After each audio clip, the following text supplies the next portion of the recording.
Once upon a time, in a quiet village, there was a hungry stray dog wandering in search of food. After hours of searching, he finally found a delicious, juicy bone outside a butcher's shop. Without wasting any time, he quickly grabbed it in his mouth and ran off to a safe place where he could enjoy his meal. As he walked through the village, the dog decided to take his bone to a quiet spot where no other animals would try to steal it. He trotted happily through the streets, feeling proud of his find. Soon, he reached a small wooden bridge that stretched over a clear, calm river. As he walked across the bridge, something caught his eye. Looking down into the water, he saw what appeared to be another dog staring back at him. The dog in the water also had a bone in his mouth.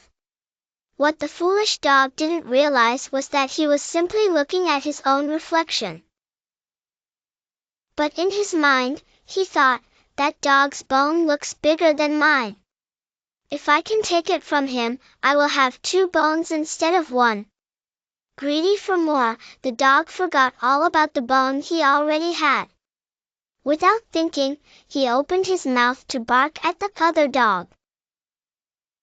In an attempt to scare him away and steal the bigger bone, the moment he opened his mouth, his own bone slipped out, falling into the river below.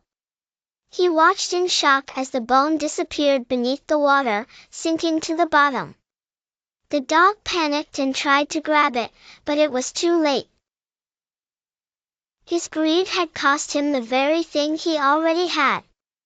Now, he had no bone at all, and there was no second dog, only his own reflection, which vanished as the water rippled. The dog realized his mistake, but it was too late to fix it.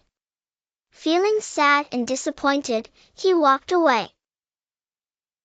He learned an important lesson about greed and contentment. Moral of the story: this story teaches us that greed leads to loss. The dog was so greedy for more that he ended up losing what he already had. It is important to appreciate what we have instead of always wanting more. Sometimes, being too greedy can make us lose everything. In life, many people make the same mistake as the dog. They are never satisfied with what they have and always chase after more, often losing what they already possess in the process. This story reminds us to be grateful for what we have.